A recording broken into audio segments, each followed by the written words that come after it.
Це огонь. Згадав нарешті. Оксана Денисова. Осман Пашаєв, останній блок на сьогодні, як його справедливо охрестив Осман Яндекс Шмандекс. Говоримо про рішення РНБО, введене в дію указом президента Порошенка щодо санкцій по відношенню до юридичних та фізичних осіб з Росією. Поповнення цього списку: 1228 фізичних осіб, 468 юридичних. Маємо гостя в студії Ярослав Ведмідь, керівник і власник цифрової агенції Postman. Це компанія, яка займається рекламою, правильно? Рекламою в інтернеті. Ну, різними діяльностями в інтернеті. Чому ми позвали Ярослава? Тому що, попри те, що в цьому санкційному списку, так, з юридичних осіб були присутні російська компанія Аерофлот, телекомпанія НТВ, як воно називається, Головне, що там Mail.ru. Газпромбанк, да, в соцмережі український сегмент інтернету збудився на заборону російських соцмереж ВКонтакті, Однокласники, з сервісу Яндекс, включно Mail.ru, поштовий сервіс, так. І ще йшлося про бухгалтерію. Одиниця бухгалтерія, програмне забезпечення для... І антивірусні компанії лабораторія Касперського та доктор Веб. Ярославе, скажіть, будь ласка, якщо ваша компанія, почнемо тоді з кінця. Я хотіла це в кінці задавати, але коли почула, що Ярослав займається там, компанія Ярослава займається, зокрема, рекламною діяльністю, одна з версій щодо заборони, так, Яндексу, Mail.ru там і соцмереж, полягає в тому, що вони демпінгували наш рекламний ринок, тобто не заходили на український інтернет-ринок за такими цінами, які не під силу було подолати нашим українським компаніям. І захопили його. Так. Я думаю, що це маячня. Це взагалі маячня ототожнювати санкційний список тільки там з 3 чи 5 його учасниками. Ви ще раз перечитайте, там 5 сотень юридичних осіб, чи там під 1000 фізичних осіб. Тобто просто, що воно болить більше, грубо кажучи, це так як з московським патріархатом. Да? Чому Рада не притисла московський патріархат? Да, тому що дуже багато вірян московського патріархату у Раді. Слава Богу, що трошки менше було людей, які користуються ВК у Раді, і вони не дуже роздуплилися, що відбувається. І серед цих 5 сотень, мабуть, що не дочитали там, де на приблизно 30-й сторінці починається ВК, Mail.ru і Яндекс. Тому я взагалі не вірю в те, що в Україні є якийсь лобізм і щось може впливати на наш парламент. Наш парламент – це річ у собі, тому треба шукати інші причини однозначно. Які? Я вважаю, що зірки стали. Тобто наш парламент – це космічна агенція, тобто космічний орган влади, в якому 450 депутатів – це як браунівський рух. Там, якщо його потрусить, то можна витрусити будь-яке рішення. От я парламент не брав участі? згоден, бо я читав якусь аналітику, яка потрапила, що до всіх цих подій з економікою, пов'язані з війною, а це було перед Революцією Гідності, рекламний ринок в інтернеті нібито розподілений був між 3 найбільшими учасниками: Бігмір, Укрнет, хто третій? Вони треті, да? Але після того він спочатку згорнувся, а потім вже на демпінгових цінах Mail.ru потрапив до рук росіян. Дуже, по-перше, частка росіян на рекламному ринку, вона смішна. Той самий Яндекс перший же день, коли його заблокували, зробив, оскільки він торгується на міжнародних біржах, то що вони зробили, зразу заспокоїли міжнародних інвесторів, що частка українського ринку мізерно смішна в нашому бізнесі. І це їх врятували їхні акції, які впали тільки на 3%. Не зробили б цієї заяви, падіння було б більшим. Ми на рекламному ринку кажемо також, що Яндекс, це смішно. Може там підібрати трошки якусь аудиторію, яка нам обходилася дорожче, ніж аудиторія, яку ми брали з Гугла і з Фейсбука. Величезна проблема російських сервісів – це, власне, те, що це брудні сервіси з точки зору користувачів, які там є. Наприклад, той же ВК офіційно каже, що у них близько 40 мільйонів реєстрацій з України. Українська аудиторія оцінюється там в 23-27 мільйонів користувачів, що є об'єктивними даними. Просто навіть якщо ми ці цифри візьмемо, 2 заяви самого ж ВК по кількості реєстрацій і співвіднесемо їх з українською аудиторією або з місячною аудиторією, як каже ВКонтакті, 16 мільйонів, інші дані показують 12-13 мільйонів місячна аудиторія. Це там в 3-4 рази простір український насичений чим? Акаунтами, які що? Тобто не прив'язані до конкретних людей. Як вони там з'явилися? Часто ж бувають, люди реєструють, забувають, залишають, і ви воно попробуйте, знову ж таки, це політика соцмережі, тому що той же Фейсбук постійно чистить акаунти. Тобто, якщо є найменша підозра, що акаунт не ведеться людиною, запрошуються документи. І ви не зможете подати туди те, що не є документом, Фейсбук їх розрізнить. Фейсбук також запитає ваш телефон. І якщо ви не зможете прив'язати з унікальним телефоном ваш акаунт, він вас заблокує.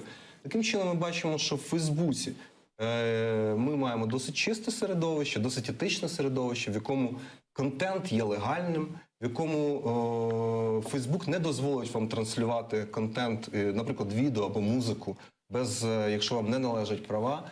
І ми бачимо зовсім інше брудне середовище, в якому, по-перше, воно засмічене акаунтами, по-друге, Качає піратську музику. Воно засмічене нелегальним контентом і на цьому розганяється. Тобто не встиг вийти останній альбом посмертний Леонарда Коена. Будь ласка, на третій день, на другий, качай його безкоштовно.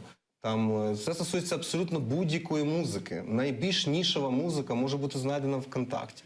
Те саме в відеосегменті. Ми бачимо не тільки піратський контент з точки зору належності прав компаніям, які його виробляють, але маємо порно, маємо інший нефільтрований контент.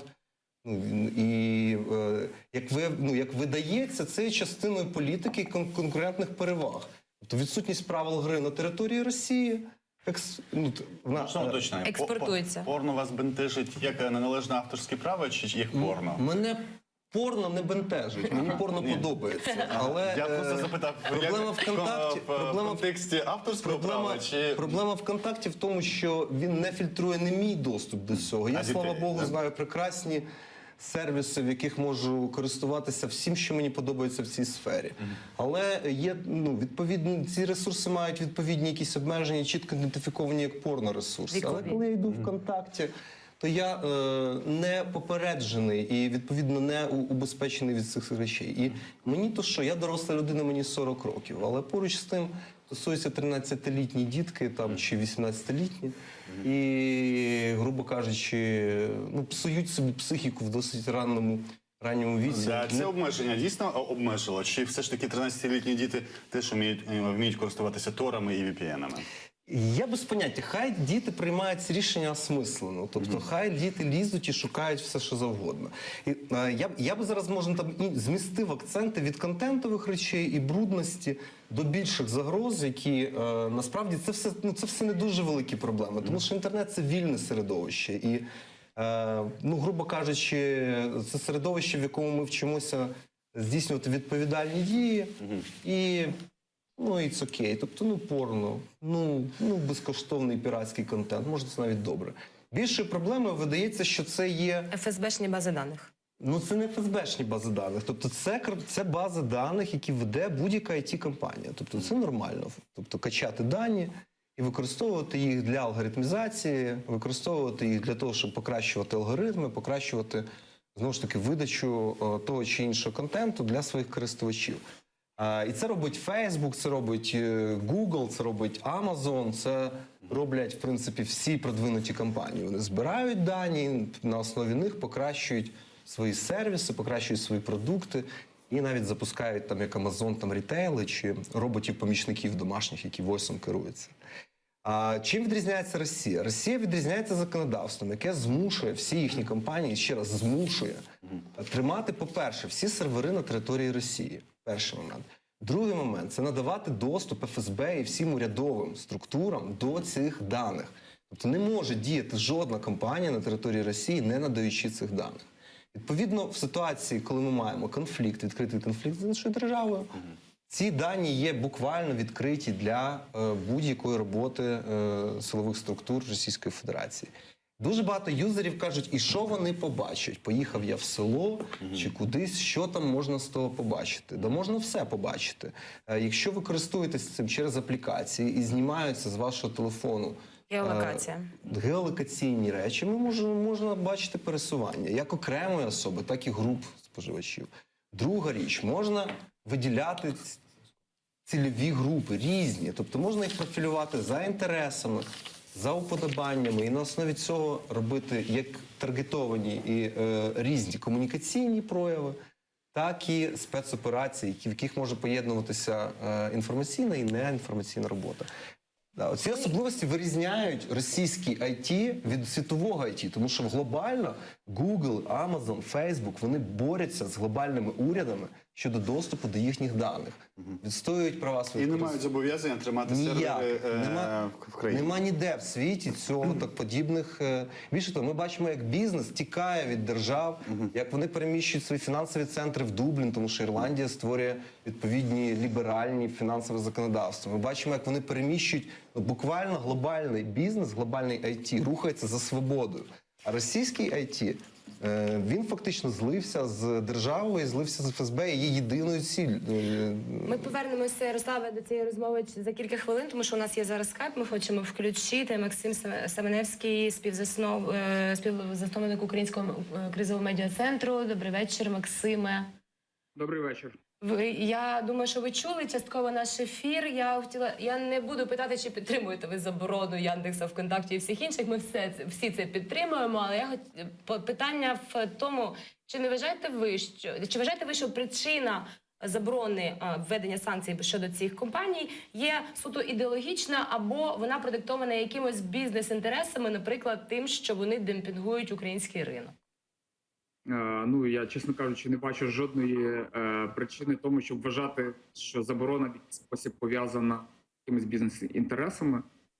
Україна перебуває в стадії війни з Російською Федерацією. Я думаю, що тут немає жодної причини взагалі думати про якісь речі, окрім того, що на цьому етапі Україна себе захищає, робить правильно.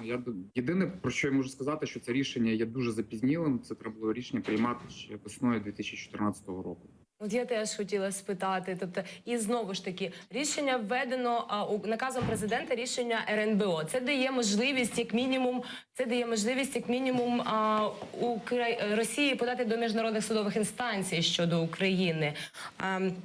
Чи ви вважаєте такий шлях правильним, як спеціаліст? Чесно кажучи, я не знаю, з приводу чого може подавати країна, яка напала на країну, подавати судові інстанції. Я думаю, що це якісь... Ну, я не є фахівцем, насправді, з юриспруденції, з міжнародного права, але мені здається, що виглядає дещо...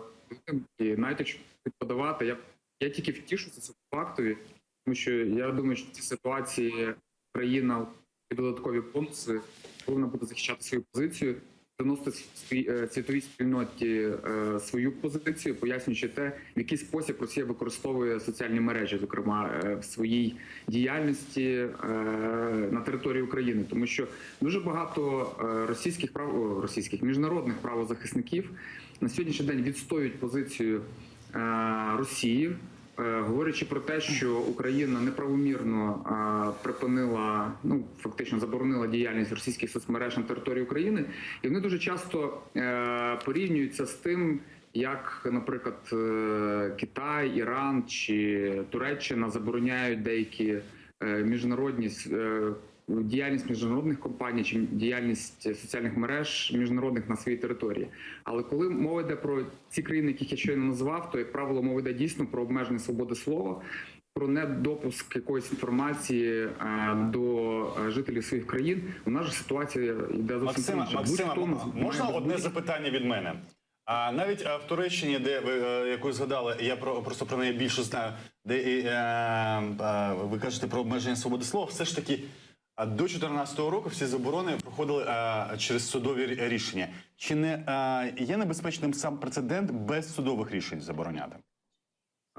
Забороняти без судових рішень – це, напевно, не найкраща ситуація, але, знову ж таки, Туреччина не перебуває в стадії війни з Сполученими Штатами. Соціальні мережі, наприклад, Facebook чи YouTube, які заборонялися свого часу, ну, по-моєму, Facebook ні, але Twitter точно заборонявся часом території Туреччини, вона не перебуває в стадії війни з Сполученими Штатами. Ми зараз говоримо про те, що ми в стадії війни з Росією.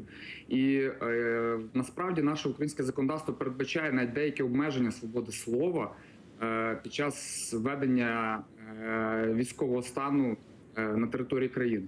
воєнного стану. Тому, в принципі, я думаю, що взагалі порівнювати нинішню ситуацію в Україні з тим, що відбувається в інших країнах, це неправильно.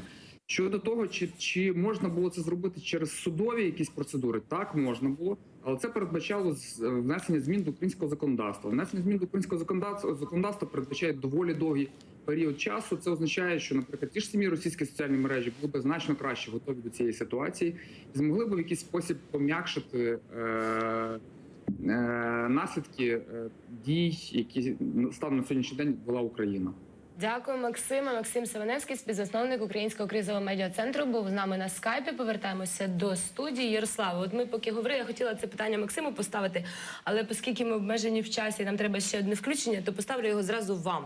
От я прочитала, автомобілісти скаржаться на те, що Яндекс.Пробки, Яндекс.Навігатор – це був найкращий сервіс, що Google сервіс подібний до нього не дотягує. Що Waze той же висить. А РНБО каже, що, значить, можуть шпигувати вони через Яндекс.Навігатор і Яндекс.Пробки, тому що значить, не потрібно, каже РНБО, тоді, якщо є Яндекс.Навігатор, не потрібно Росії, каже, ні агентура, ні супутники, значить, ні розвідники, тому що Яндекс в режимі онлайн... доповімо. Так, в режимі онлайн показує стан доріг і мені стало смішно, от правда, ну тому що не потрібно, у них і так є агентура, у них і так є супутники, так?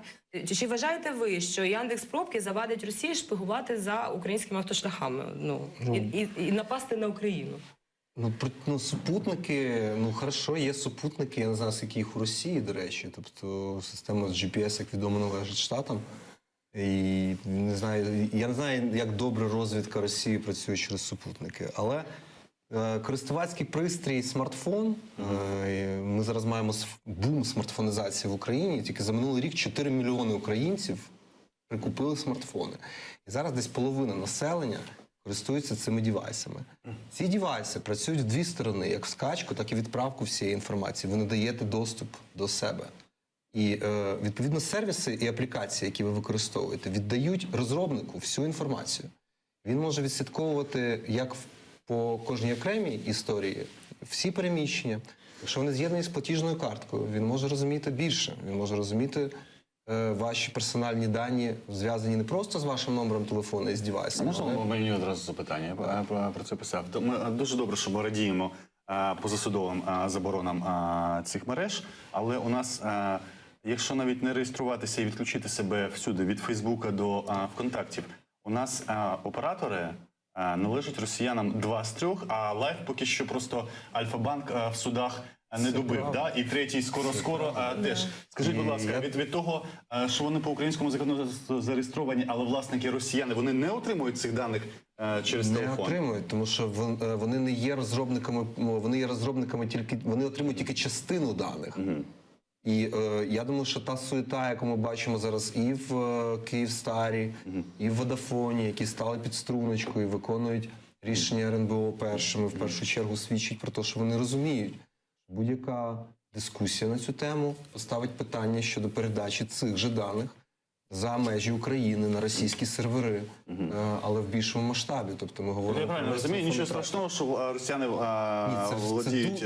Це в ситуації, про яку казав Максим, я абсолютно її підтримую. Тобто це ситуація, в якій ми за роки незалежності віддали телекомунікації Росії, ми допустили поширення мереж, в тому числі дозволяючи піратський контент, тому що це не конкурентний спосіб поширення соцмережі, коли Фейсбук вам музику продає, а ВКонтакті їх безкоштовно віддає.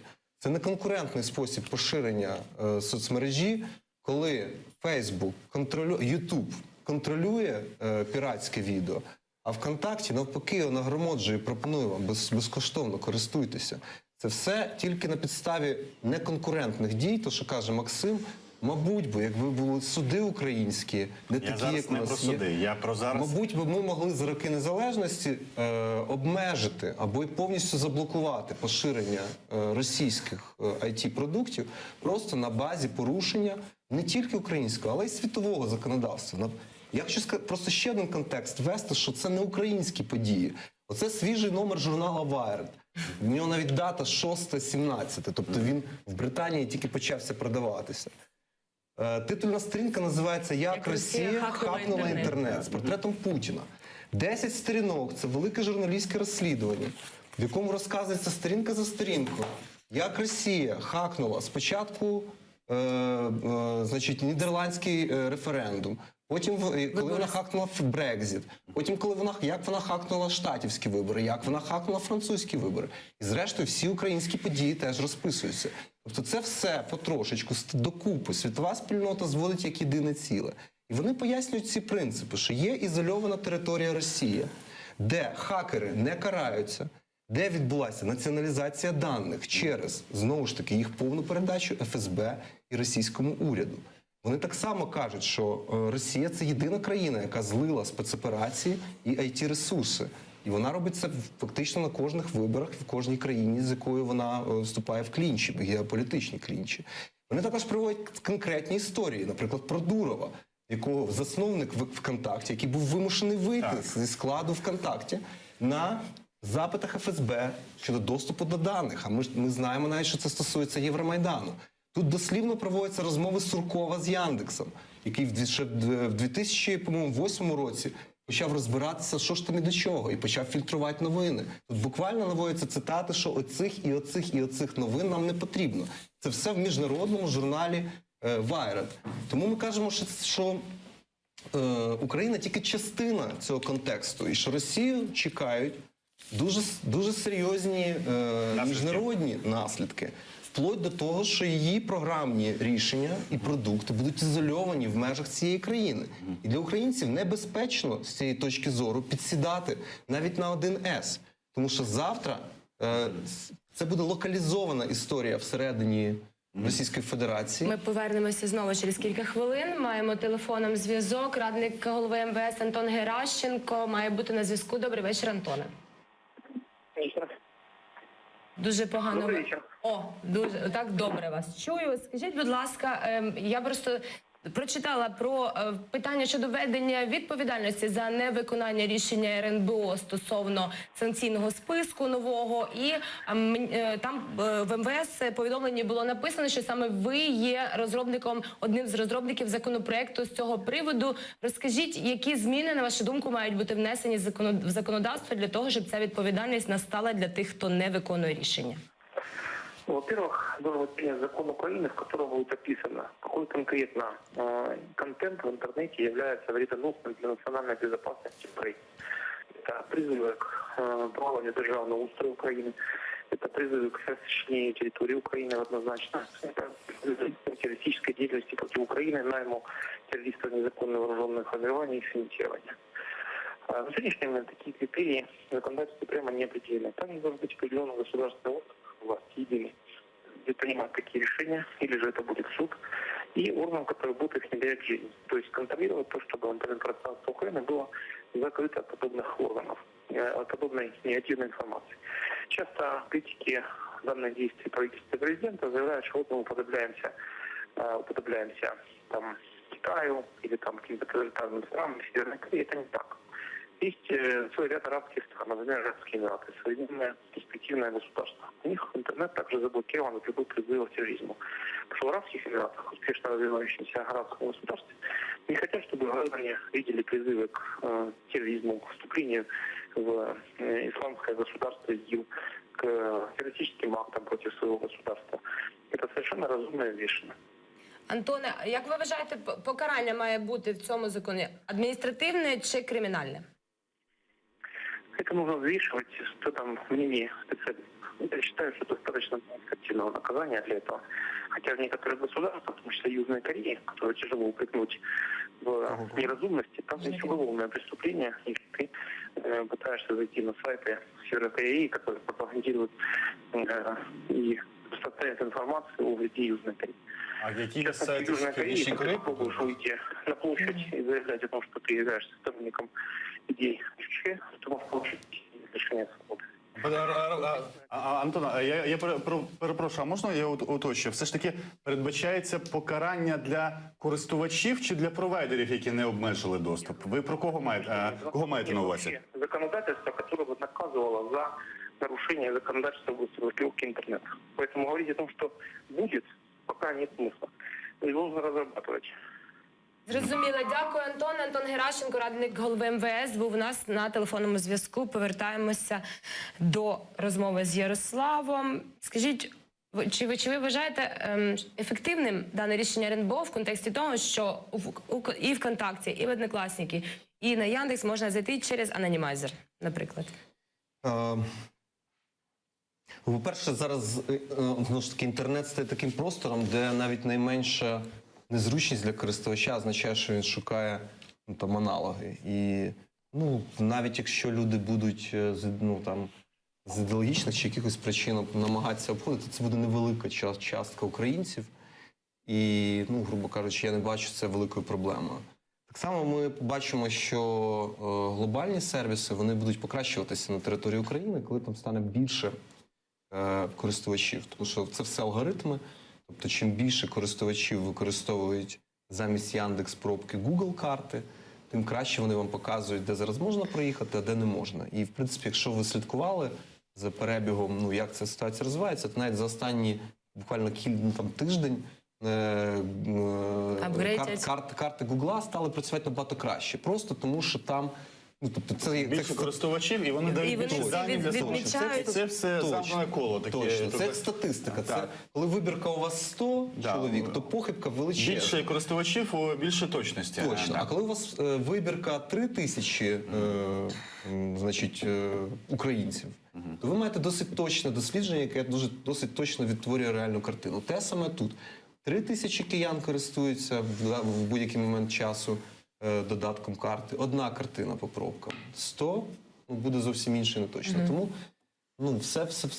все буде, я вважаю, тут все буде прекрасно, в природній, органічний спосіб. І навіть з запровадженням відповідальності за користування. Я думаю, що це бред. І країни, які звучать, не хотілося б насправді, щоб ми цим досвідом керувалися. Південна Корея. Треба краще читати міліції журнал англійською мовою. Wired почитайте, Антон Геращенко. Тут не показується принцип Північної Кореї. Тут кажеться про те, що Раші зажмуть оті штуки, зажмуть по іншим причинам. По причинам, ще раз, зневаги до західних цінностей, по причинам порушення законодавства про авторські права, і по причинам втручання в вибори, і по причинах зрощування хакерських груп, які атакують глобальні центри і глобальні країни, міжнародне, це з території Росії. Оце 4 причини, по яким Рашу будуть зажимати. Слухайте, а коли ви казали перед включенням пана Геращенко про локалізацію Росії, тобто якщо Північна Корея сама себе відгородила від інтернету, то Росію можуть відгородити взагалі? А яка проблема? Яка проблема в цьому, що заважає? Тому що, якщо не помиляюся, це ICCAN, називається, це Організація по розподілу доменних імен в світі, да? Я думаю, що вам для цього краще технаря запросити, щоб обговорювати. Вони ж можуть вже позбавити Росію всіх доменних імен. Я проти того, щоб у мене немає PhD, у мене немає інженерної освіти, тому я в мене взагалі нічого немає. Я проти того, що мені цікаво, технічно. Ізоляція буде відбуватися по тій же простій причині, чому Google карти працювали гірше, ніж Яндекс карти. Просто ці продукти будуть не мати поширення на території інших країн. Це буде такий інцест. Раша просто буде вимушена експлуатувати свої продукти всередині своєї країни. Інцест? Інцест, коли ти варишся сам з собою. Я зрозумів. Тобто це будуть такі, росіяни будуть з росіянами спарюватися. Уявив собі зразу. Я думав, сам з собою це не інцест, а щось інше називає. Інцест – це коли всередині, це коли відбувається всередині дуже близьких родичів статеві стосунки. Відповідно, це чекає російські IT-продукти, у яких стосунки будуть відбуватися між собою. Вони будуть, як це, вирождатися. Точно, вони будуть мутувати, у них будуть уродства, і вони самі вимруть, принаймні глобально. Звичайно ж, Росія, якій важко читати англійською мовою, і для якої є просто таким покушенням на скрепи використання Фейсбука, вона буде вимушена навіть хренові Яндекс.Продукти використовувати далі, просто з патріотизму. І це і є шлях, яким їх треба відправити, просто до такої ізоляції в своєму окремому Russian мірі. Наша ж, я думаю, доля, так само, як і в випадку з усім іншим, це євроінтеграція, інтеграція в глобальні платформи, перехід на міжнародні стандарти бухгалтерського обліку. Це, до речі, відділення тіньового обліку від офіційного. 1С дуже зручний, тому що він дозволяє і перше, і друге вести в одній програмі. Безумовно, що ніде в світі нікому в голову не прийшло би сумістити ці дві історії в одному програмному продукті. Безумовно, з цієї точки зору бухгалтери хочуть залишитися на цьому, тому що правди нема куди діти. Безумовно, велика кількість українських компаній ведуть і тіньову бухгалтерію, і офіційну. 1С – найкраща програмна платформа, безумовно, для цих операцій.